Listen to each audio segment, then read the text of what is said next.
aí, vamos lá estudar então? Essa aula de hoje, vocês perceberam que a professora demorou um pouquinho, na verdade, um pocão para poder gravar. Porque realmente para essa aula de hoje, que nós vamos falar sobre o importante quilombo dos Palmares, a professora teve que estudar bastante. Mas vocês sabem que para mim isso não é um problema. Eu adoro estudar, como também eu tenho alguns companheirinhos, meus alunos aí que também gostam muito de pesquisar. Então essa aula só foi possível depois que eu fizesse todos esses estudos. Por quê? Porque a gente não pode esquecer que a história é uma ciência. Ela não está baseada em achismo.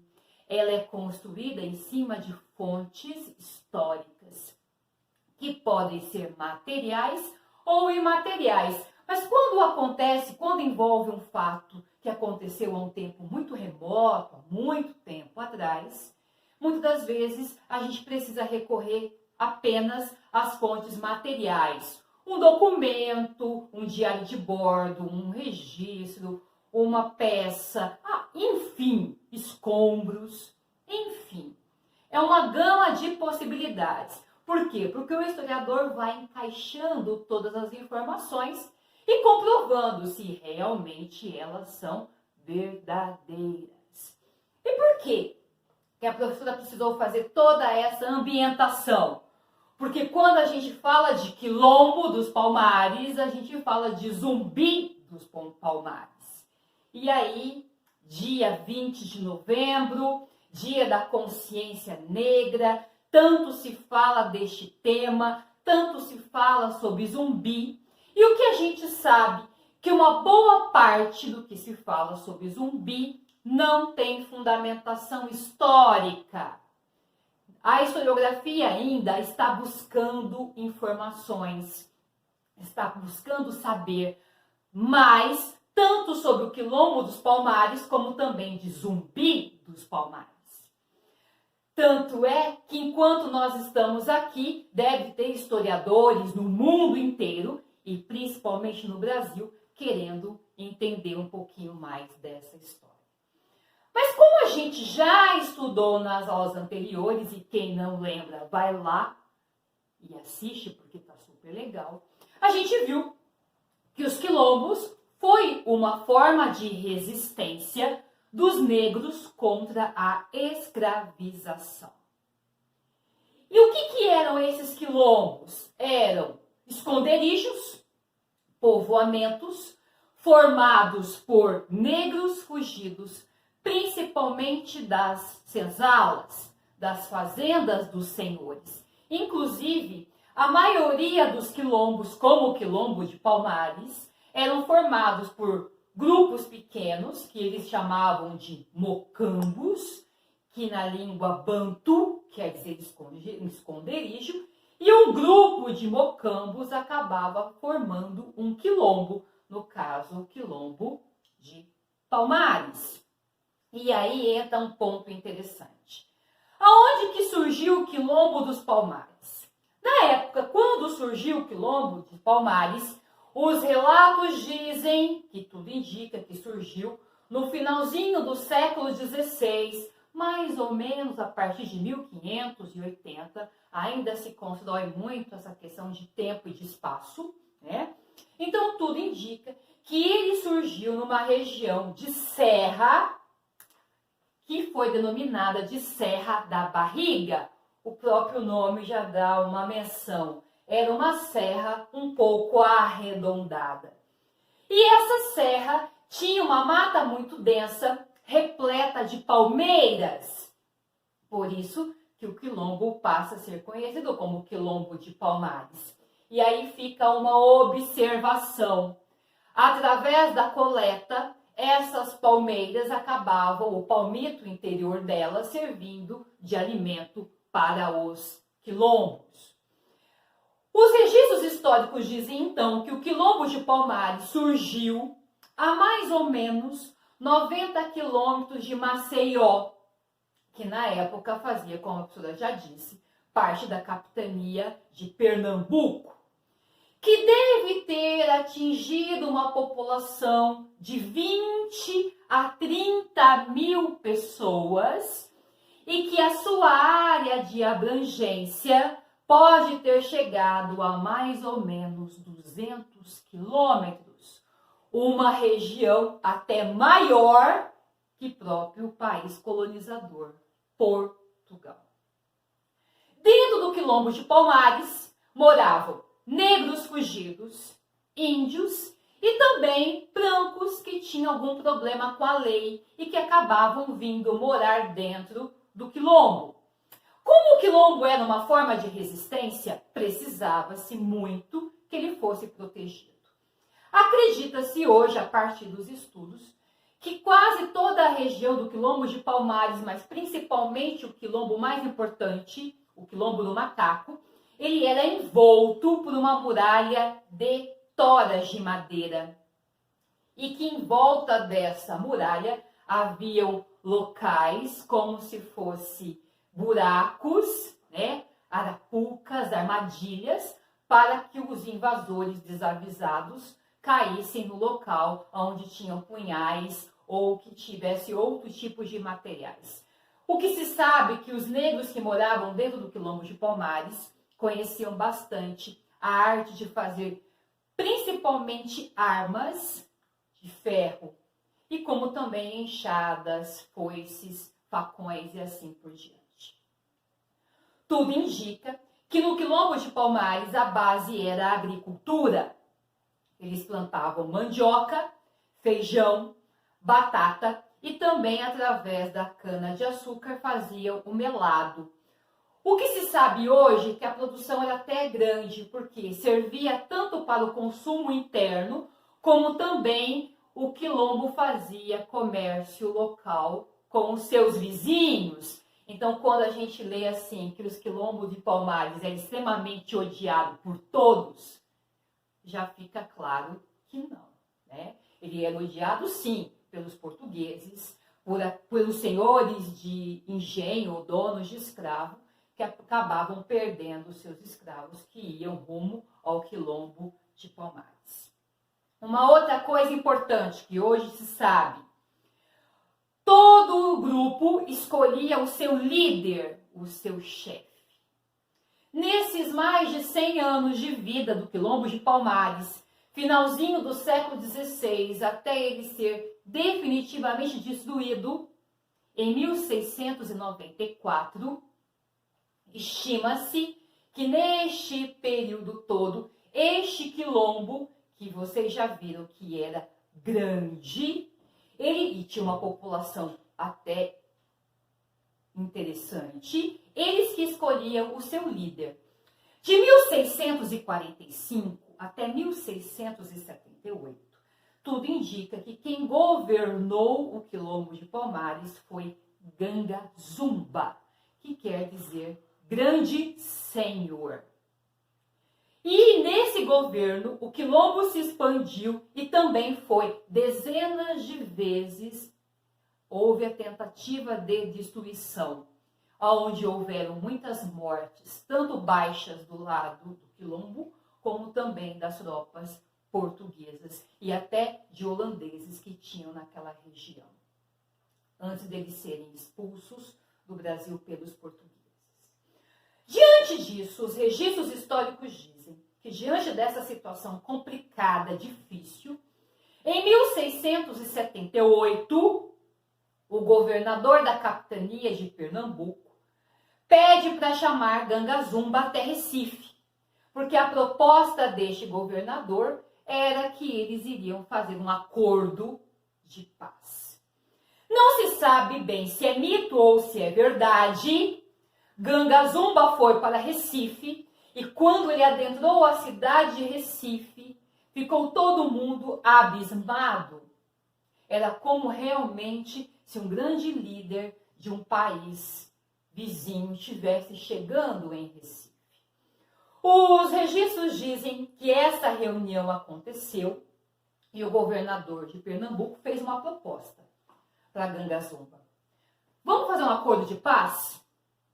Vamos fazer o seguinte, vamos parar com esses conflitos? Não faz bem nem para nós, portugueses, e nem para vocês. Então eu tenho uma proposta para vocês. Se vocês aceitarem o acordo de paz, todos os escravos que nasceram no quilombo de Palmares serão livres. Receberão um pedaço de terra e a partir de então estarão ligados à coroa portuguesa.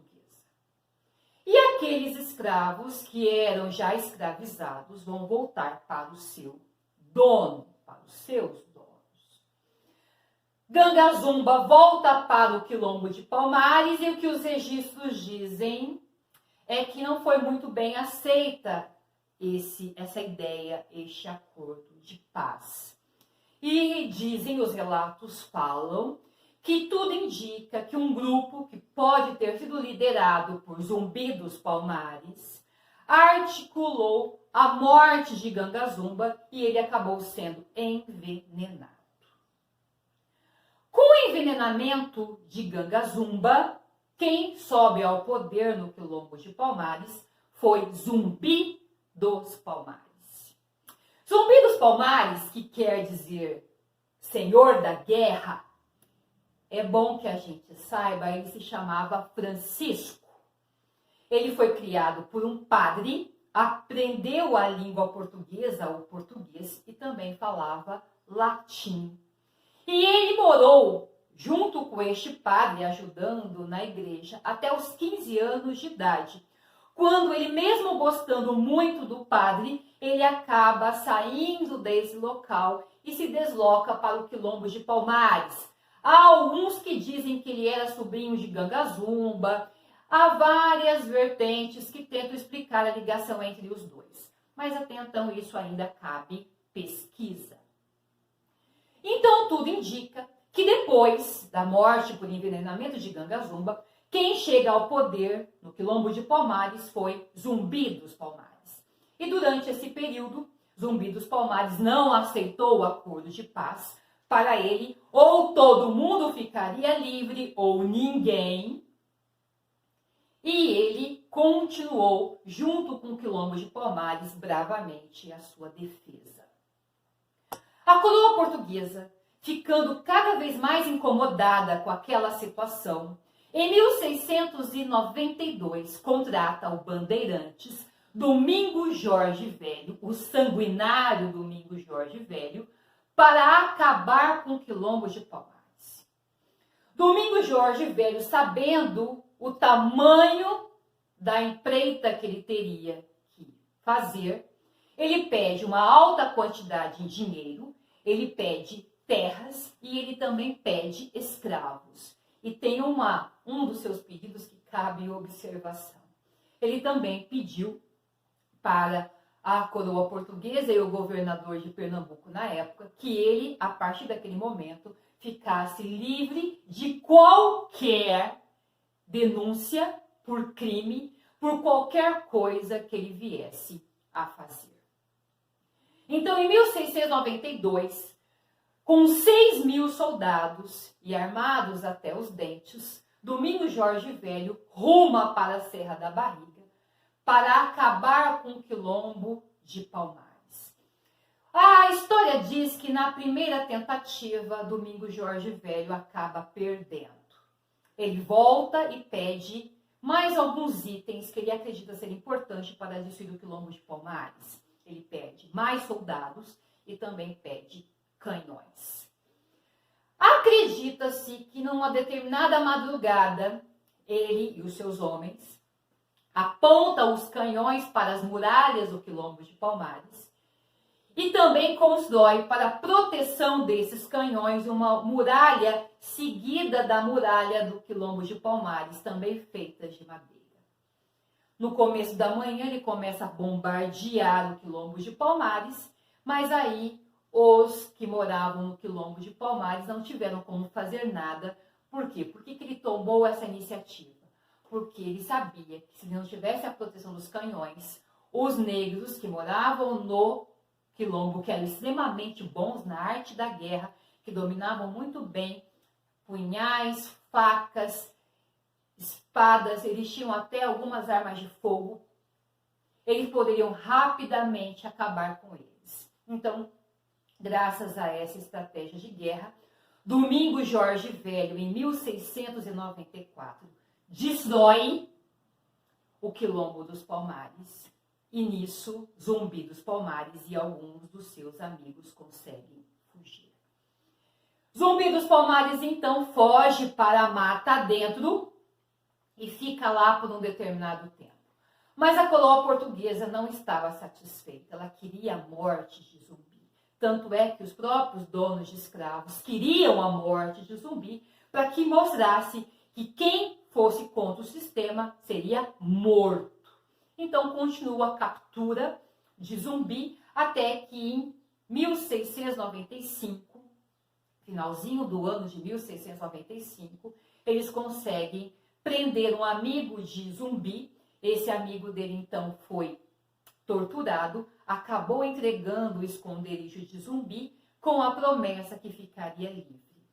Então, numa emboscada, no dia 20 de novembro de 1695, Zumbi é morto. Essa parte que a pessoa vai contar agora não se sabe se é mito ou se é verdade, porque se for verdade, ele realmente era diferenciado. Algumas histórias dizem que mesmo sendo atingido por uma faca, neste momento, ele conseguiu lutar e ainda matou alguns daqueles que estavam próximos a ele.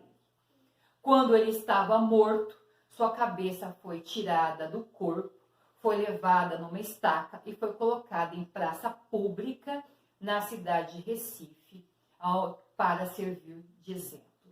Onde era o Quilombo de Palmares naquela época, hoje faz parte do território de Alagoas. Então ele morre lutando pela liberdade, ele morre nessa luta heróica, heróica, para que todo mundo fosse livre. Então, quando ele foi escolhido, o dia 20 de novembro, o dia da morte dele, como o dia de Zumbi e o dia da consciência negra, foi justamente por esse motivo. Esses dias, eu escutei alguém falando assim, mas peraí, por que o dia da consciência negra é o dia 20 de novembro e não o dia 13 de maio, que foi o dia que a princesa Isabel, filha de Dom Pedro II, assinou a Lei Áurea? Por que não é? Porque hoje, depois de muitos estudos, principalmente depois da década de 1970, hoje se sabe muito mais sobre o assunto e hoje fica muito mais claro que a abolição da escravatura no Brasil não se deu porque a princesa Isabel era boazinha, fazendo justiça. Ela realmente tinha uma fala contra a escravidão, mas enquanto chefe de governo ela não podia fazer isso. Por quê? Porque tinha muitos interesses econômicos em relação a isso. Então hoje já se sabe que o Brasil não foi à toa que foi o último país da América a abolir a escravidão. E ela só se deu depois de um processo árduo, que começa com os movimentos abolicionistas, tanto de negros, como um exemplo, Zumbi de Palmares, como também de brancos, como também muito do que a gente está falando agora também está relacionado a questões econômicas. Depois que a Inglaterra começou seu processo de revolução industrial, lembra? A Inglaterra começou a precisar de mercado consumidor para os seus produtos. Então, para ela, qualquer local que tivesse mão de obra livre, que tivesse mão de obra escrava, que não fosse livre e que não fosse assalariada, não poderia comprar os seus produtos. E também tem outra questão, um outro agravante. Aqueles países que tinham escravo produziam produtos muito mais baratos do que a Inglaterra. Então, graças a essa influência inglesa da base econômica, além dos movimentos abolicionistas, isso tudo foi conquistado paulatinamente.